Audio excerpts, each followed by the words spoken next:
Hi, guys. Welcome back to another enlightening episode at Vedshala. Today, I have a very intellectual personality with us in Ayodhya. He is Shri Mahan Janmajay Sharan Ji Maharaj, जो राष्ट्रीय अध्यक्ष हैं राम जन्मभूमि मंदिर निर्माण न्यास के। Sir, welcome to Vedshala. Sir, पहला मेरा क्वेश्चन आपसे ये होगा कि वेद शब्द आता कहाँ से एंड उसकी शुरुआत या आरंभ कहाँ से हुआ था? वेद अनादि है। वेद हमारी संस्कृति है। पूरे सृष्टि के नींव वेद हैं। वेद भगवान का ही स्वरूप हैं।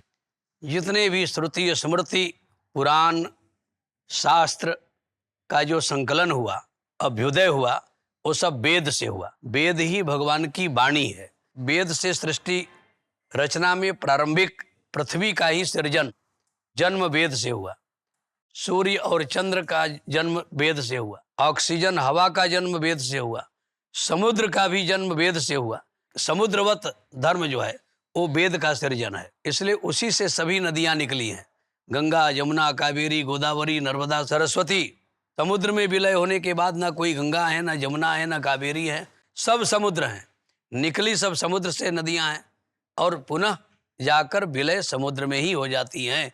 उसी प्रकार से सारी सृष्टि भगवान से निकली हैं और भगवान में ही सब समाहित हो जाती हैं।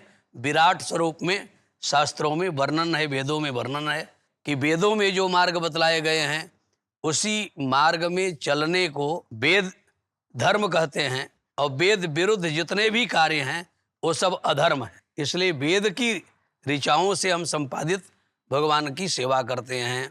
ये वेद है। अच्छा महान जी, जैसे हमें बचपन से बताया गया है कि 4 वेद होते हैं, उसके बारे में आप कुछ प्रकाश डाल सकते हैं? वेदों के साथ में यज्ञ जुड़ा हुआ है। यज्ञ बिना वेद के, बिना कर्मकांड की विधाओं से संपादित किए यज्ञ संपन्न नहीं होता है। इसलिए मूल में यज्ञ है हमारा। यज्ञ से हमारा संकल्प ही यज्ञ है। अन्नाद भवति गीता में अर्जुन से भगवान श्री कृष्ण ने कहा, अर्जुन ने पूछा भगवान यज्ञ क्या है? तो भगवान श्री कृष्ण ने कहा हमारा जीवन का समग्र सत्कर्म ही यज्ञ है और वो समग्र सत्कर्म वेद के बिना सब अधूरा है।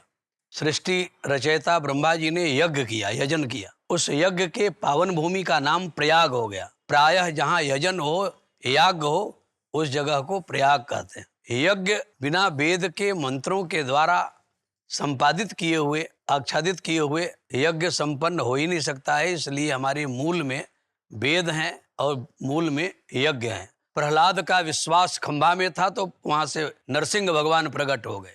भगवान प्रेम के अधीनस्थ हैं और वो प्रेम भगवान के अधीनस्थ हैं और भगवान वेद के अधीनस्थ हैं। इसलिए जो आचार्य जन हैं जहाँ भी चाहते हैं जिन देवताओं को वेद मंत्रों के द्वारा आह्वान करके उस जगह पर सुप्रतिष्ठित कर देते हैं। यज्ञ में आह्वान करके देवता आते कैसे हैं?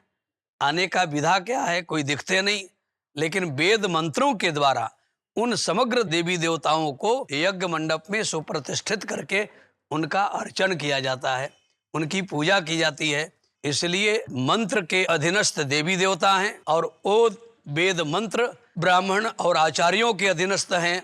इसलिए हमारी प्रत्येक संकल्प में, प्रत्येक कर्मकांड की विधाओं में वैदिक आचार्यों की आवश्यकता पड़ती है। 4 मुख हैं ब्रह्मा जी का और चारों मुखों से 4 वेद की उत्पत्ति हुई है। भगवान ब्रह्मा जी सृष्टि रचयिता चारों वेद का उच्चारण किए, वही 4 वेद हैं। 4 की समीक्षाएं की गई हैं हमारे यहाँ। 4 वर्ण हैं, ब्राह्मण, क्षत्रिय, वैश्य, शूद्र। उसी प्रकार से 4 प्रकार की मुक्तियां हैं, सायुज्य, सामीप्य, सालोक्य, सारूप्य। 4 दिशाएं हैं, पूर्व, पश्चिम, उत्तर, दक्षिण। इसलिए धर्म के 4 ही चरण हैं, अर्थ, धर्म, काम, मोक्ष। ये 4 चरण हैं। 4 पुरुषार्थ हैं, 4 वर्ण हैं, चतुष्टय साधन हैं। जीव के जीवन को कृतार्थ करने के लिए शास्त्रों में, वेदों में, पुराणों में चतुष्टय साधन बतलाया गया। भगवान का नाम, भगवान का रूप, भगवान की लीला और भगवान के धाम, ये चतुष्टय साधन है। इस प्रकार से 4 का जो है समीक्षा की गई है। बहुत खूब महाराज जी। अच्छा महाराज जी, एक सवाल और है जो मुझे भी अक्सर रहता है कि वेदों का हमारे आज के आधुनिक जीवन में क्या महत्व है? वेदों के आधुनिक जीवन में अति महत्व यह है कि हमारा जीवन वेद से जुड़ जाए, तभी हमारा जीवन जीवन है, नहीं तो अधूरा है। आधुनिकता चाहे जितनी श्रृंखला पर चला जाए। आधुनिकता का जहाँ अंत होता है वहीं वेद का शुभारंभ होता है। आधुनिकता बहुत फूलता फलता दिखाई देगा आपको, लेकिन अंतिम छोर पर जाकर के यू टर्निंग करके उनको वेद में ही आना पड़ेगा। बहुत से विदेशी लोग यहाँ आकर के शरणागत हो रहे हैं। वृंदावन में जाइए, इस्कॉन के रूप में जाइए, वहाँ आधुनिकताओं से परिपूर्ण, जहाँ पर शांति की खोज में लोग आधुनिकता से परिपूर्ण परिवेश में प्रवेश तो कर गए, लेकिन वहाँ शांति और ओरिजिनलिटी शांति की है नहीं। इसलिए घूम फिर करके उनको आना पड़ेगा वेद में, आना पड़ेगा नाम रूप लीला धाम में। हमारा जीवन ही वेदमय हो जाए तभी हमारा जीवन शाश्वत सुसंगति युक्त हो सकती है। आधुनिकता में हमको शांति कभी न मिली है और न मिलेगी। अच्छा महन जी, अब आज क्योंकि हम अयोध्या में हैं, आप अगर रामायण की 2-4 कुछ ऐसी घटनाओं का उल्लेख कर पाएं जिससे आज का जो युवा है वो प्रेरित हो पाए और अपनी जो भी उसकी सफरिंग्स हैं उसको सॉर्ट कर पाए। देखिए, भगवान श्री राम जी का अवतरण अयोध्या में हुआ। भगवान श्री राम जी का अवतरण की तिथि में ही श्री रामचरितमानस का भी अवतरण होता है, जन्म होता है अयोध्या में। इसलिए श्री राम जी में और श्री रामचरितमानस में कोई अंतर नहीं, कोई भिन्नता नहीं। रामायण सुर तरु की छाया, दुख भय दूर निकट जो आया, कल्प वृक्ष है श्री रामचरितमानस। भगवान श्री राम की प्रतिमूर्ति श्री रामचरितमानस है। श्री राम का आदर्श वो आदर्श था जो श्री रामचरितमानस में एक एक बिंदु पर वर्णन है। श्री रामचरितमानस में रावण राक्षस था, लेकिन मंदोदरी कहती है, अरे तुमको सीता का हरण करने का ऐसा कुछ समय क्यों जुड़ गया तुम्हारे जीवन में? सीता को तुम चाहते थे, पत्नी रूप में चाहते थे, तो तुम राम का भेष बना लेते। भेष बनाने में तुम अग्रगण्य हो, मायावी हो। रावण ने कहा, मंदोदरी मैं इस राम जी का भी भेष बना करके प्रयास किया सीता से संधि कर लूं, लेकिन जब राम जी का भेष मैं बनाया तो जगत की नारियां मुझे माँ और बहन के रूप में प्रतीत होने लगी। इसलिए मैं वो रूप का परित्याग तत्क्षणिक कर दिया। इसलिए सब रामचरितमानस से जुड़ना चाहते हैं। श्री रामचरितमानस में श्री राम जैसा आदर्श नायक, श्री राम जी के बंधु लक्ष्मण जैसा आदर्श दूसरा कोई हो नहीं सकता, भरत जी जैसा आदर्शवान कोई हो नहीं सकता। श्री राम जी को वनवास हो गया, लक्ष्मण जी अपने विचार करने लगे कि मुझे क्या आदेश होगा भगवान का, मुझे लेकर से आ जाएंगे या यहाँ रुकने की आज्ञा हो जाएगी। ये विचार कर रहे थे, तब तक हिम्मत करके निवेदन किए, भगवान आपके साथ मैं सेवक बनकर जाना चाहता हूँ, सेवकाई धर्म का सम्यक प्रतिपादन करने जाना चाहता हूँ। श्री राम जी ने कहा, लक्ष्मण पिताजी मेरे बन जाने की बात सुनकर आहत हैं, माता जी से आज्ञा ले आइए। माँ से आज्ञा लेने लखनलाल जी गए और माँ सुमित्रा से निवेदन किए, माता जी मुझे श्री राम जी के साथ जाने की अनुमति दिया जाए और सेवक बनकर मैं सेवकाई धर्म का सम्यक प्रतिपादन करने हेतु जाना चाहता हूँ। लक्ष्मण जी माँ को प्रणाम करके लौटने लगे। माँ सुमित्रा ने कहा, बेटे आ गए हो तो सेवक बनकर स्वामी के साथ जाना है, इसलिए रुक जाओ।